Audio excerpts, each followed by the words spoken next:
ఈ కార్యక్రమం సందర్భంగా నేను కృతజ్ఞత తెలియజేస్తా ఉన్నాను.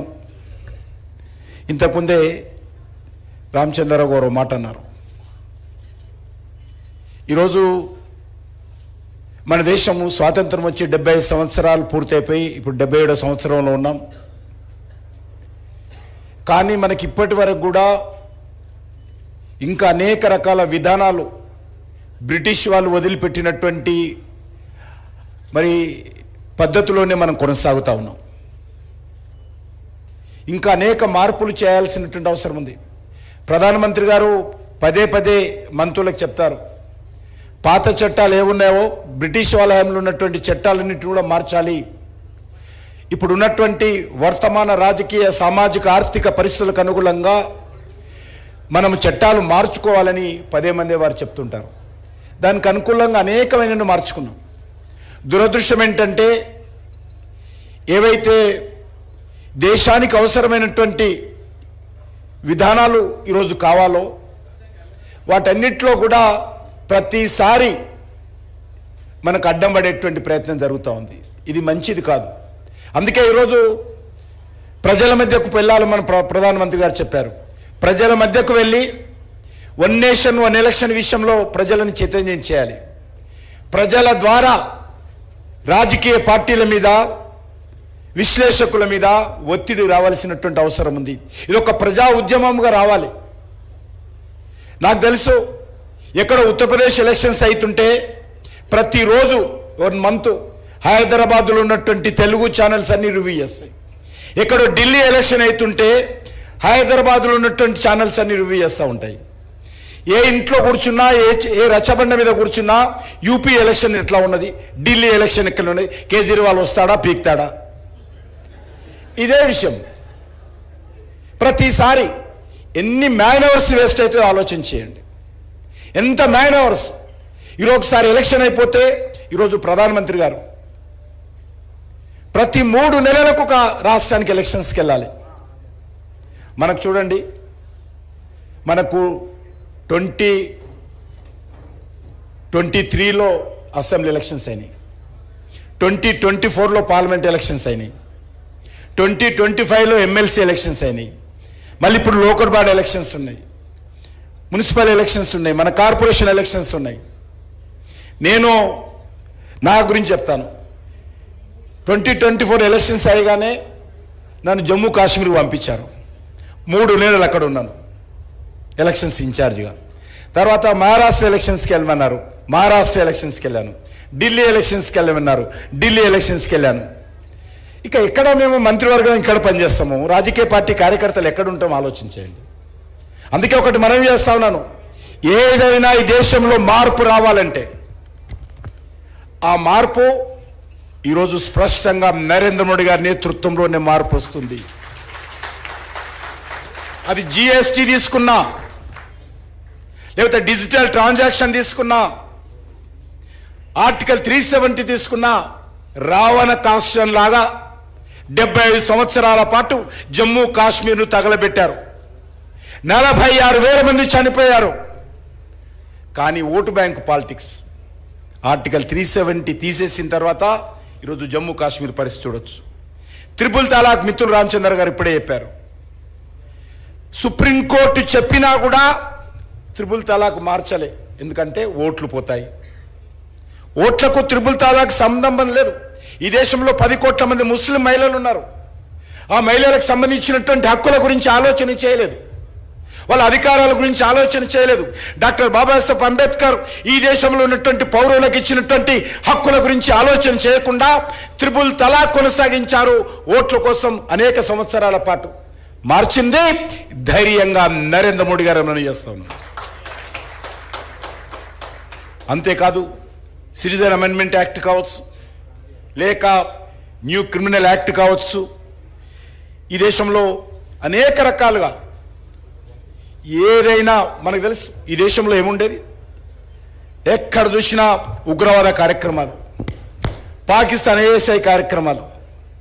మన హైదరాబాద్లో కూడా పాకిస్తాన్ ఐఎస్ఐ ఎంత యాక్టివ్గా ఉండేది. ఎందుకు ఈరోజు నరేంద్ర మోడీ గారు వచ్చిన తర్వాత ఈరోజు కనిపించడం లేదు, కనుమరుగైంది. ఈరోజు నరేంద్ర మోడీ గారు వచ్చిన తర్వాత ఎందుకు ఈరోజు మార్పు కనిపిస్తూ ఉంది? మన పక్కనే సెక్రటరియట్ ముందు లుంబిని పార్కులో ఎంతమందిని చంపారు? గోకుల్ చాట్ బండార్లో ఎంతమందిని చంపారు అమాయకులైనటువంటి ప్రజలను? దిల్సుఖ్ నగర్లో ఎంతమందిని చంపారు? ఐపీఎస్ ఆఫీసర్ కృష్ణప్రసాద్ను మెహందీపట్నంలో AK-47 ఎంతమందిని చంపారు? నందరాజు గౌడ్ బీజేపీ కార్పొరేటర్ ఏ రకంగా చంపారు? యాకత్పూర్లో బాలరాజ్ యాదవ్ బీజేవైఎం కార్యకర్తను ఏ రకంగా చంపారు? సైదాబాద్లో దేవేందర్ అనేటువంటి RSS కార్యకర్తను ఏ రకంగా చంపారు? పాపయ్య గౌడ్ VHP కార్యకర్త ఏ రకంగా చంపారు? బాంబేలో 7 ట్రైన్లు ఒకటేసారి పేల్చేస్తారు, తాజ్మహల్ మీద అటాక్ చేస్తారు. కానీ మనం ఏం చేసేవాళ్ళము? గులాబీ పూలు పెట్టి క్యాండిల్స్ వెలిగించేవాళ్ళం.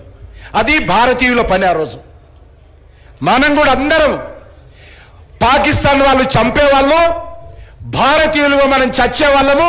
మన కర్మ ఇంతే, భగవంతుడు మా నుదిట ఇదే రాసి పెట్టాడు. ఇంతకంటే మేమేం చేయలేము. ఏ ప్రభుత్వం కూడా ఏ రోజు కూడా ఉగ్రవాద కార్యక్రమాలు జరుగుతున్నప్పుడు అనేక మంది భారతీయులు మన సైనికులు సివిలియన్ చనిపోతున్నప్పుడు కూడా ఇంతకే పరిమితమైన క్యాండిల్ లైట్లకు ఎర్ర గులాబీలకు మాత్రమే పరిమితమైన. కానీ 2014 తర్వాత ఫండమెంటల్గా మార్పు తీసుకొచ్చాం. మనకు తెలుసు, బాలకోట్లో ఇన్సిడెంట్ జరిగితే మన సైనికులు పాకిస్తాన్ గడ్డ మీదకి వెళ్ళి ఉగ్రవాద శిబిరాలు ఎక్కడున్నాయో చూసి దాన్ని డిస్ట్రాయ్ చేసి పాకిస్తాన్లో అందరికీ బుద్ధి చెప్పినటువంటి పరిస్థితి మనం చూసాం. మళ్ళీ పుల్వామాలో సెకండ్ టైం జరిగింది, రెండోసారి ప్రధానమంత్రి గారు వచ్చిన తర్వాత. అప్పుడు కూడా ఊర్చోలే, క్యాండిల్ లైట్లతో ఎర్ర గులాబీలతో ఆగలేదు. అప్పుడు కూడా ఎయిర్ స్ట్రైక్ చేసి ఎక్కడికైతే లష్కర్తో హెడ్ క్వార్టర్స్ ఉన్నాయో పాకిస్తాన్ గడ్డ మీదకి వెళ్ళి ఒక్కొక్క స్థావరాన్ని మేము ఈరోజు లేపేసి రావడం జరిగింది. మళ్ళీ మొన్న పహల్గామ్లో జరిగితే ఏ రకంగా ఆపరేషన్ సింధూర్ పేరు మీద నరేంద్ర మోడీ గారి ఆలోచన విధానంతో, నరేంద్ర మోడీ గారి ప్రభుత్వ నిర్ణయంతో ఈ దేశ ప్రజలకు సంబంధించినటువంటి 140 కోట్ల మంది ప్రజల యొక్క ఆకాంక్షలకు అనుగుణంగా మన సైనికులు ఏ రకంగా యావత్ ప్రపంచమంతా చాటి చెప్పారో, ఇది న్యూ ఇండియా, ఇది నయా భారత్, ఇది మోడీ భారత్, ఇది 140 కోట్ల మంది ప్రజలు ఏ రకంగా ఆలోచన చేస్తున్నారో ప్రపంచమంతా చెప్పాం. ఎవరికి తెలియదు. పాకిస్తాన్లో ఒక్కసారి ఆలోచన చేయండి, ఏ బిల్డింగ్లో మీరు మీ ఖాళీలో కూడా చెప్పలేరు. పాకిస్తాన్లో ఏ బిల్డింగ్లో ఏ ఉగ్రవాది ఉన్నాడో ఇక్కడ ఉండి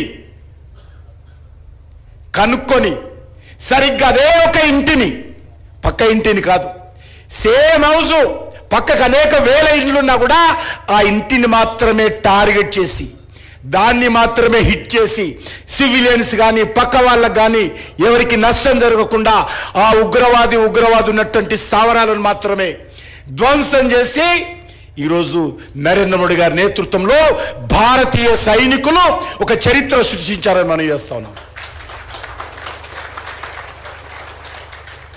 ఇది సాధ్యం ఎవరికి అవుతుందంటే ఈ దేశం గురించి ఆలోచన చేసేటువంటి వాళ్ళకు, దేశ భవిష్యత్తు గురించి ఆలోచన చేసేటువంటి వాళ్ళకు. అది 1 నేషన్ 1 ఎలక్షన్ అయినా, 1 నేషన్ 1 ట్యాక్స్ అయినా, లేకపోతే 1 రేషన్ 1 కంట్రీ అయినా, ఇది దేశం గురించి ఆలోచన చేసే వాళ్ళకు వస్తుంది తప్ప అధికారం కోసం, ఓట్ల కోసం, పదవుల కోసం ఆలోచన చేసే వాళ్ళకి ఇది సాధ్యం కాదు. అందుకే నేను ఈ వేదిక ద్వారా ప్రజలందరినీ కోరుతా ఉన్నాను, దిస్ ఏ హై టైం.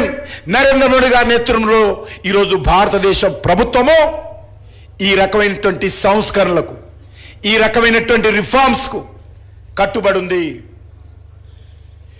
మనకు తెలుసు, ఏ విషయంలో ఈరోజు జాతీయ రహదారులు ప్రపంచంతో పోటీ పడే విధంగా, అమెరికా రాష్ట్రంలో ఉన్నటువంటి జాతీయ రహదారులతో పోటీ పడే విధంగా నరేంద్ర మోడీ గారి నేతృత్వంలో గత 11 సంవత్సరాలుగా అద్భుతమైనటువంటి జాతీయ రహదారుల నిర్మాణం జరుగుతూ ఉంది. ఈరోజు 1000కి పైగా రైల్వే స్టేషన్లు అద్భుతంగా అమృత స్టేషన్లుగా నిర్మాణం జరుగుతూ ఉన్నాయి. ఈరోజు దేశంలో వందే భారత్ ట్రైన్లు, త్వరలోనే బుల్లెట్ ట్రైన్ కూడా దేశంలో రాబోతుందని మనం చేస్తాము. కాబట్టి నేను కోరేది ఒకటే, ఈరోజు వన్ నేషన్ వన్ ఎలక్షన్ రావాల్సినటువంటి అవసరం ఉంది.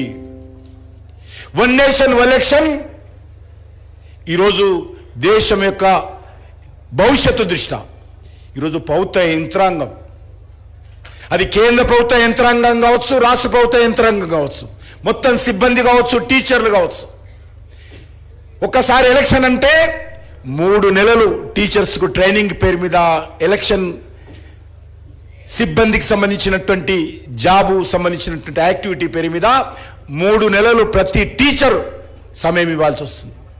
మరి ఎన్ని ఎలక్షన్స్ అయితే ప్రతి సంవత్సరం వచ్చినప్పుడు టీచర్ ఎలక్షన్ పని చేయాలా, తరగతి గదిలో విద్యార్థులకు పాఠాలు బోధించాలా, ఈరోజు ఆలోచన చేయాలి.